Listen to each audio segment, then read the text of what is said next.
This episode of Mental is brought to you by Spas and More. Visit spasandmorestl.com for more information.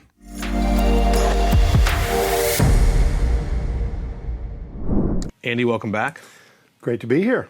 Yes. So since you've been here the first time, I've had so many things on my brain about questions because I can't be the only one to know this, but it's blown my mind to have gone this long in my life and not know that the Blackhawks are the reason we have the Blues.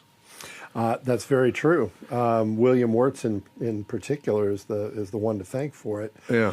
I don't know the background of how it happened, but he was the owner of the St. Louis Arena back in the day. The year before the Blues became a franchise in the National Hockey League, and maybe a couple of years before that, the St. Louis Braves played here. They were the minor league farm team of the Chicago Blackhawks. So as the expansion process was going through, the original six, they were going to add on 6 new teams. The story that I understand is it came down to St. Louis and Baltimore. And Bill Wirtz kind of wanted to unload the arena. Mm-hmm. So he said, if we can find a buyer that will take on the arena and put in for the expansion bid for the expansion franchise, let's do it. And so along came Sid Solomon Jr., who was an insurance executive in the area. He and his son Sid III. Which brings up another story, but we can save that for later. But they put in the expansion bid, and I think the arena was $3 million, and the expansion bid may have been another $3 million. So I feel like that's almost affordable at this day and age. Yeah.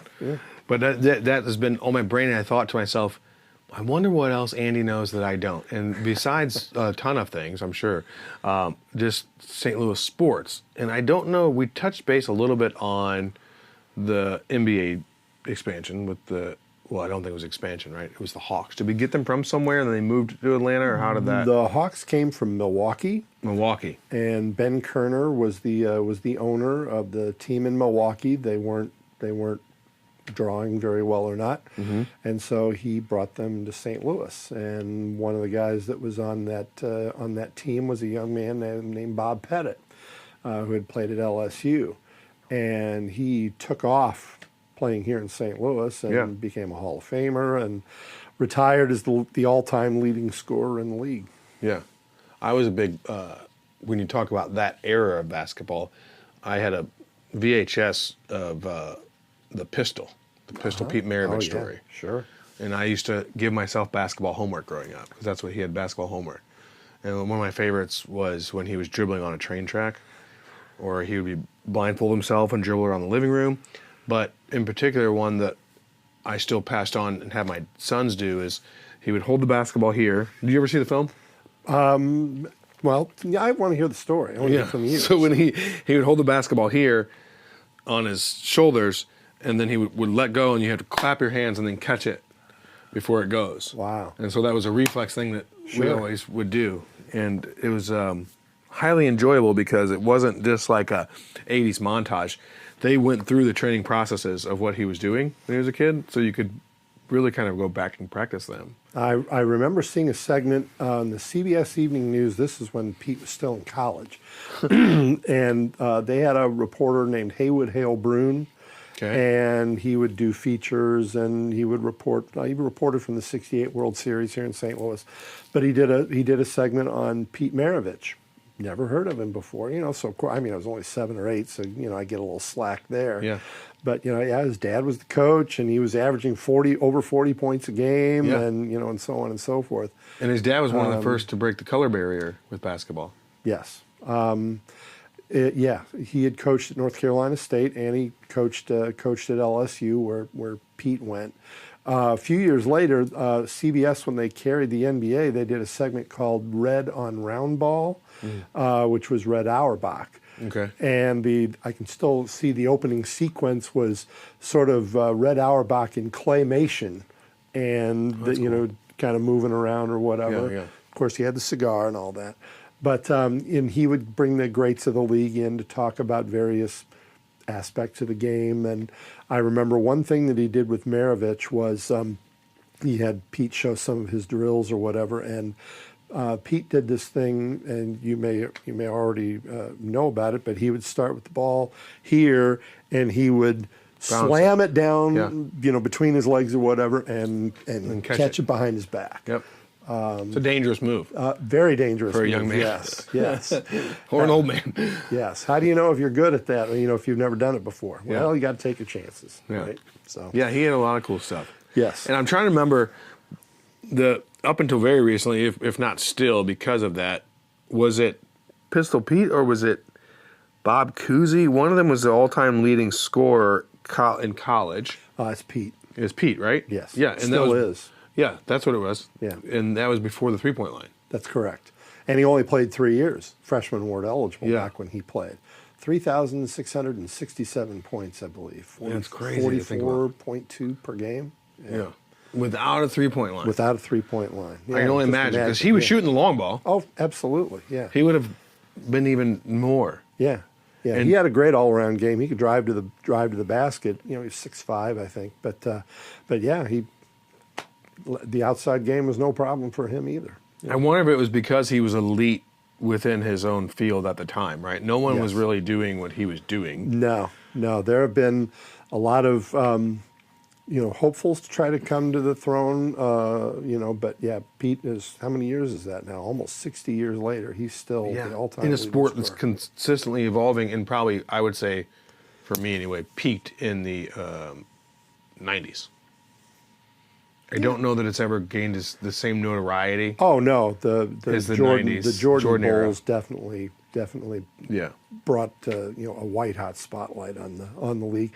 I think there's still a lot of popularity, but like say for example on Christmas Day, the ESPN has the however many games throughout the day, and it still has a large degree of popularity, but not like. The advertisements, though. Like when I remember watching commercials, especially like on a Saturday morning cartoon round or something, nearly every, no, that's probably exaggeration, but many, many commercials were based on or had members of the NBA in it. Mm-hmm. I mean, McDonald's was huge with it, obviously all through the 90s, and the Dream Team. And Dream Team was 1992? 1992, that is correct. And so I still have some of those series of cups that had the different guys on it, and all the way through till when Shaq came into the league, and him and Anthony Hardaway. Penny Hardaway had a really big deal with Sprite, Little Penny. And then I tried to duplicate that with LeBron when he came into the league. Right. And I'm always been a bit what the kids would call now emo, but I've always been adverse to remakes, copycats of things. So I apologize to everyone out there, but I'm not really a LeBron James fan because his miniature was the same as Penny Hardaway. Penny Hardaway was one of my second, third favorite player. Mm-hmm. Michael Jordan, Reggie Miller, Penny Hardaway. And then he redid Space Jam. Yep. So everything he's done was like been done before. And I don't necessarily blame him for that. I think it's Hollywood's fault for not being able to come up with new creative. Oh, yeah, for sure. If you want to do a basketball movie, like, there's a million things you could do. Yeah. Why duplicate something that was done by the greatest player to ever play the game? Well, it's the Hollywood mentality. If it worked before, well, if we do it again, we'll make it even better. There are so many remakes out there, and, just seems like the original's always the best. They should have a new phrase. How the old one about if it's not broke, don't fix it. Well, right? The new phrase for Hollywood should be, if it's not broke, don't remake it because then it'll break. Yeah. Stop doing remakes. That's for sure. Is statistically speaking, Michael Jordan still all-encompassing or the best player? Well, award-wise, recognition-wise, at least. Oh, recognition-wise, I think so. Generationally, he is for sure. Mm-hmm. The debate is, Jordan versus LeBron now, right? LeBron has the most points, but he's playing into his 40s now. Well, I was going to say, if you Jordan take it by was done before then, any what was Jordan played 10 years? 88? Let's see. Was it 87 or 88 when he came in? 84. That long? Yeah, because the 88 was his 85 first season. championship, right? Yeah, 90, I think, was his first championship. 90, The second 91. three-peat was 92, 93, 94, Yeah. right? Or 90, 93, 94, 95. Let's see. The first one was 91, 92, 93. Retired in October of 93. Okay. So Just then 94, came back late in 95, and then 96, 97, 98. Were the last three. Yeah, Utah Jazz was 98 against Utah. And 97, actually. But that shot Yes. with Stockton, that was the last Yes. shot, right? Well, until he decided Wizards. I don't have enough, and then went to the Wizards. Oh, gosh. You know, Why? I don't think it tarnished his image. I think people still remember him, wearing a Bulls jersey. Was he older than LeBron is now when he played for the Wizards? No, I don't think so. I don't think Jordan got into his 40s. Okay. But if you took any segment of his career from the first, we'll call it the first part of his career. So if it was 84 to 98, so we're talking about 6 and 8 is 12 and 14 years. If you took any 14-year segment of LeBron's, 22-year career now? Yeah. It would still eclipse it. Well, yeah. Well, sure. The thing about Jordan is not only, was he, averaging, upwards of 30 points a game. Yeah. He was also on the all-defensive team. I was going to say, that a lot of people never talk about how he was defensive MVP many times over, too, and all defensive team. Yeah. It was like 6 times he was. I believe so. Yeah. And then, see, we never talked that much about basketball last time. That's another thing, too. That's my passion, was always basketball growing up. And so I'm like, I wonder what Andy can share with me about basketball, because I love learning about it. And we have a unique opportunity coming in St. Louis possibly this summer. I hear there's one of the former Chicago Bulls champions that will possibly be in town, Mr. Ron Harper. That would be pretty cool. That would be cool. Yeah. Because he had 5 championships, 3 with the Bulls, 2 with the Lakers. Yes. Pretty prolific player in his own right. Absolutely. Miami of Ohio, I believe. Miami of Ohio, yeah, which is MAC-10, and my son plays up at Ball State. Gotcha. All So right. Sure. that's their biggest rival. Yeah. Oh, yeah. Okay. Yeah. Which, and it's public knowledge now, so we can talk about, but he just went into the portal, so we'll see what that happens. That's interesting to me that college has that now. It is so much like a business. Yeah. We at Channel 5, Frank interviewed Coach Drinkwitz a couple of days ago, and he just kind of verbalized what I think the thinking is out there. What is going on in the NCAA is no different than the salary cap that's going on in the NFL now. Yeah. You want to bring in a $2 million quarterback, and you have a budget of $10 million. Well, then we're going to have to go a little cheaper at another position in order to accomplish that. Does it take away, just opinion only, because there's no way to really quantify it, I guess, yet, but does it take away from the excitement? Because I know a lot of people that were diehard college fans because the whole idea is that the kids are still hungry. They're still playing to get that paycheck. Well, now it's a paycheck, because I've never in my life, up until now, I don't recall, and again, I could be wrong, just college players bouncing around from school to school. I know it would happen because I had a couple buddies I grew up with that would start at one school, play for another school or whatever, but I don't think it was like it is now. I mean, now they're just going for trade deals. Sure. For years though, the screams in the night are that the schools are taking advantage of these players, and they couldn't take money on the side from boosters, and they couldn't. All the schools could give them was room, board, and tuition, room, and board. But since the 70s, it's been the people. Well, of course, there's stuff going on under the table, and $100 handshakes, and and things like that. Well, now that it's out in the open, I mean, it's business now. The high end players, they're making a ton of money. And I hope they're going to school. I still hope they're getting their degree. But it's just like a recreational league. Wasn't there a guy that went to Tennessee recently? My buddy and I were just discussing this. Sight unseen, $2 million quarterback. Mm-hmm. Then he got there and found out that Miami had paid their guy $4 million. He asked for more money, and they were like, no. I can't imagine being that age and being like, $2 million's not enough. I want $4 million. $2 million a year. A year. Yeah. Oh, for sure. That's more than. Yeah. How much did you get last year? Yeah, that's more than a lot of. Not that? a lot of, but well, maybe a lot of professional athletes make. I think. Right. I think there's a lot of entitlement out there, and not only that, it's the same. In professional sports where if player A is getting $500,000, for a season. Mm-hmm. Well, player B is like, well, no, I'm better than him. I want $501,000. Yeah. It's. That's why I think it's dangerous, though, because egos are never bigger than, especially in young men, than when we're in our late teens. That's for sure. I know that I wouldn't have probably been here today had I received $2 million a year to do anything.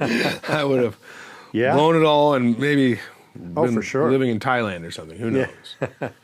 Mexico or somewhere. But, for sure. It's. But they're brought up from an early age that you're great. You're gonna be even better. You're gonna be worth millions, and can't help but get into a kid's head. And I am gonna do that. I blame the Ball family for that. Oh my gosh, he was a consummate protagonist. No doubt about it. But you don't hear a whole lot about him anymore. Well, the sons have aged out. Yes. Does he have other children? Do you have younger kids? I don't think so. You would think we would know about that if that's the case, but he's boisterous. I feel bad for the kids because seems like at least two of them have become injury prone, and maybe it's from playing too much, too hard in the thing. But then again, the Serena sisters were worked pretty hard as kids, and they were still relevant. Yep. Yeah. LeVar Ball, right? Is the dad's name? I can't remember his name. We'll double check on it, but like that.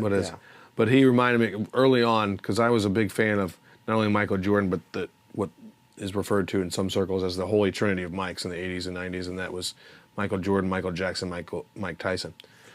And so LeVar Ball reminded me a lot of Joe Jackson. Oh yeah. The way he got out in front of his kids and got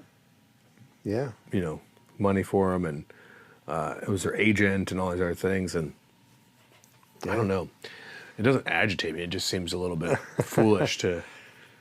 There's a whole lot of parenting styles, and I guess that's one of them. It is one of them. But still, it makes you wonder. So for the NCAA stuff, the NIL money, do females make more NIL money on average than men? Because I think that's where there's a bit of a peak, because the likelihood of them coming out, and they're not going to come out and make $50 million to play softball. Correct. Right? And so I would say probably not, but there's been a huge inequality, for a long time. Right. As long as they were complying with Title IX, the women's game was, probably not given as much emphasis. Mm-hmm. But Caitlin Clark has certainly changed that. The Michael Jordan of women's college basketball. Without a doubt. And maybe the WNBA at this point.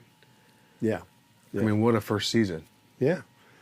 Yeah. She's staying in? I saw some article that was saying she was doing something in Europe, but I don't know if that was true. Oh, no, she's back with the WNBA. Indiana Fever and the WNBA. Yeah. Sophie Cunningham from Missouri got traded from Phoenix to Indiana, so now she and Caitlin Clark are teammates. And they're in training camp right now, I believe, and so I saw a video on the socials of the Fever, doing agility drills or whatever, and Caitlin Clark is very much with them. I'm excited because I think that I just like, I like records getting broken. What was I discussing with my 10-year-old the other day? Oh, during the Super Bowl, because he was like, it's time for the Chiefs to lose. And I was like, what do you care about anything? And he goes, well, because I don't like Taylor Swift. He's 10, mind you. And so I'm like, she's not on the team. She's not a cheerleader of the team. She has nothing to do with the team's winning or losing. And he goes, well, I still think they should lose. I go, you were a Chiefs fan last year. And he goes, yeah, but I don't like Taylor Swift. I was like, okay. And then I had that realization during that thing that I was excited about the potential of them winning, because although I'm not a Chiefs fan either, I thought it'd be neat to see the record broken. There was never been one team singularly win a Super Bowl 3 years in a row. Correct. And so I think as I've gotten older and have less loyalty to certain teams, I'm all about records being broken. And so I'm really excited to see if Caitlin can break every record inside of like 3 years, because she's setting herself up to do so, it looks like. Oh, without a doubt. She will set the standard in the WNBA as long as she chooses to play. And I think there's Caitlin Clark, and however much she's making. The WNBA is not set up for the players to get rich. Right. From that, it's the endorsements and the ancillary things that come to play that Caitlin's really cashing in on. Yeah. Well, that's what kind of reverting back. From my viewpoint, at least, it seemed like, that's why I say also the golden age of the NBA. There were so many companies doing endorsements, and I just don't see it as much anymore. Maybe it's because I'm not watching cable television. I'm streaming everything, but I just don't see it the way it used to. I mean, like Pepsi, McDonald's, Coca-Cola, Nike, obviously, all these different things. And now it seems to have been tamed a little bit. But that brings me to my next question. What have you seen in your time in sports as the best way to continue relevance of an athlete, especially one who may not have been top-notch? Because I see a lot of these guys will do appearances or autographs and that kind of thing. But even Michael Jordan doesn't do that stuff anymore. No. He's Michael Jordan. He's still making so much money from all of his endorsements, all the stuff, endorsements, right? And he owns a percentage of Nike. Like yes. He owns. For sure, and a fairly which large he should. percent. I hope it's a large percentage, because Yeah. they owe their life to. I'm almost positive it's going to be incorrect, but I believe it can't be 40%. Oh, maybe he owns 40% of the Jordan line of Nike. I think that's correct. And then a small percentage of the Nike as a whole. Right. And but yeah, as he should. They weren't what they are before Air Jordan. Right. Right.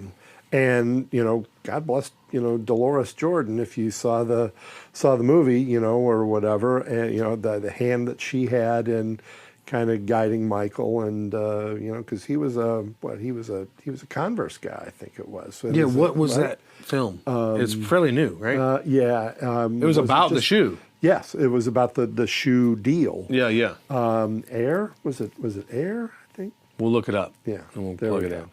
Yeah, we're compiling a list here. Yeah. Of things to look up. But I saw the movie, and it was. I've not seen that movie yet. It was. I forgot about it until you mentioned it. 2 or 3 years ago, I guess, or whatever. Yeah.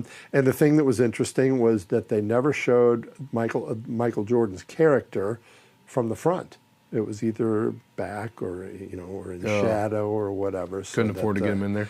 Well, yeah, his price tag probably was a little high, or maybe he didn't want to take part in the project. Some fairly prolific actors in there, though, wasn't it? Yeah. Like Brad Pitt or something? Jason Bateman was in Bateman. that, and who else am I thinking of?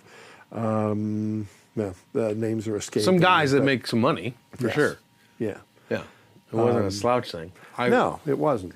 But what do you think the best way to continue to stay relevant is? Because I think you have to, it must be difficult, you have to almost rebuild your brand in whatever new arena you're going to get into. Yeah. I think. Have you seen any good and or bad? Like, what's some good or bad examples I think social media definitely is, is a way to stay somewhat relevant and and stay out there, because because that's certainly where the younger population goes these days. And so if you have a good team working with you that can keep you relevant in the socials, I think that's probably a good start. Yeah. I don't know, team ownership, like a Jordan and Magic Johnson certainly, and Talk show or commentary. Talk show. Yeah, Charles Barkley has certainly made a living by being in front of the camera. Yeah, he kind of had a resurgence because of that. Yes. But then you talk about, when you think about the percentage of professional athletes, one of my friends was referencing this today. He said the difference between 7.5 billion and 8 billion is about 8 billion. And so it's like, the percentage of people that actually make to the pros, and then the percentage of the pros that actually make it into a career afterwards that's still related to the pros. Right. You know, now you have a lot of the 90s era guys coaching teams, which is kind of cool in the NBA. But outside of that, I've had discussions with a lot of these guys who have had to come out and get seemingly normal jobs. Still, most of them are not pigeonholed to, like, you know, what someone might call a mundane job. But a lot of these guys, especially that on the baseball side or something, that go in early. Hockey side, they go in really early. Football, I think, has a slight advantage because you got to play college almost always to get into the NFL. Yeah. Basketball has started skewing. They skew pretty low too. But the hockey and baseball especially. NBA contracts for those who get to that level are just ridiculous. I think Jason Tatum's current contract is worth what, $360-400 million. Almost $500 million. Yeah. Okay. You know, if it were me, it doesn't go as far as it used to, but I think he'll still be okay. I think he's going to be fine. Yeah. I think his great grandchildren are probably going to be fine. Yeah. But he's got a smart team, and he's a smart guy That's too. That's probably more collectively than the Rockefeller family. Yeah. Yes. Started with, certainly. Yes. Oh, for sure. You know, the NBA contracts are so high that most of those guys don't need to worry about about it, and I don't know. Yeah, but wasn't there a couple of guys like the one we just talked about that did have to worry about it for a while there? Yes. Oh yeah, that's for sure. Before we went back into commentary, there was some gambling things, some other stuff that you have to be able to make sure that that you have a good team around you that can help you manage your money. And trustworthy too, right? right? Yeah, for sure. Oh yeah. There's a local guy here, Darius Miles, who from East St. Louis, and I think he still has some of his money, but I think there was a problem there of how big your entourage is, and that you're helping fund or whatever.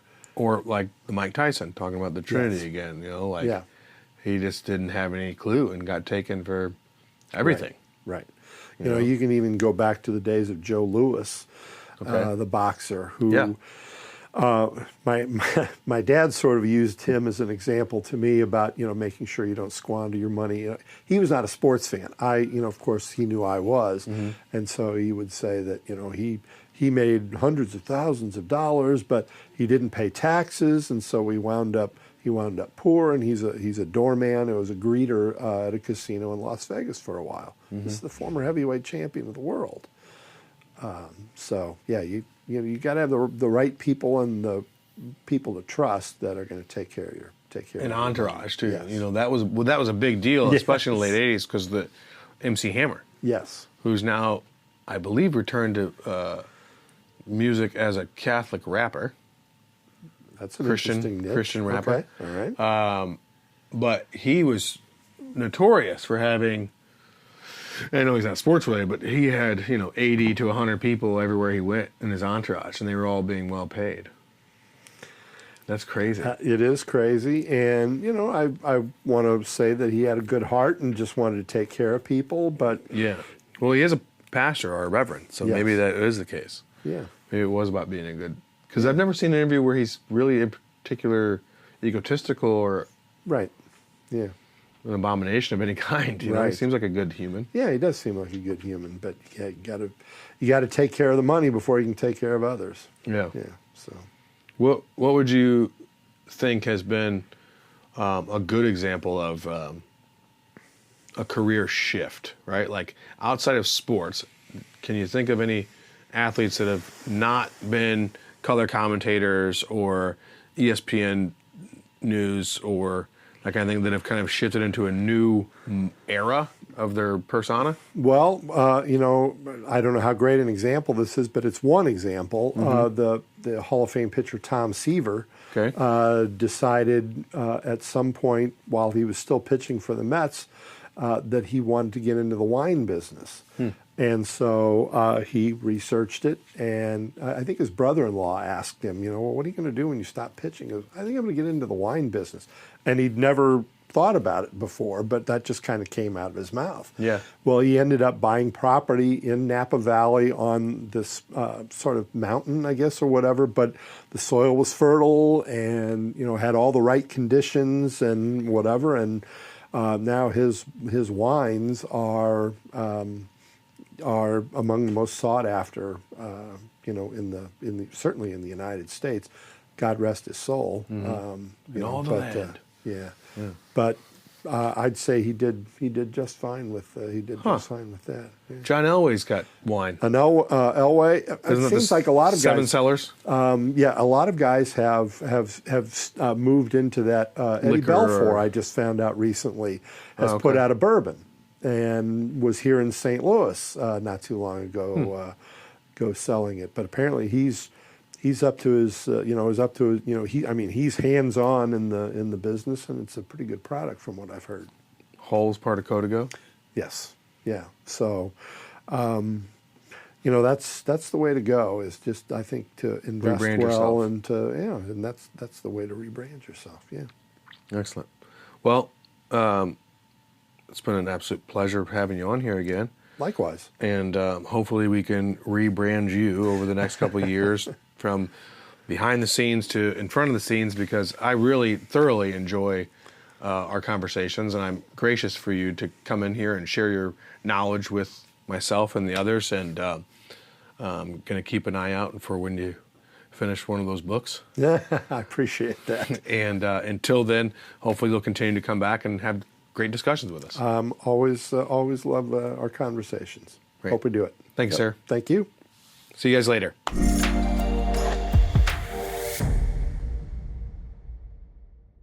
This episode of Mental is brought to you by Spas and More. Visit spasandmorestl.com for more information.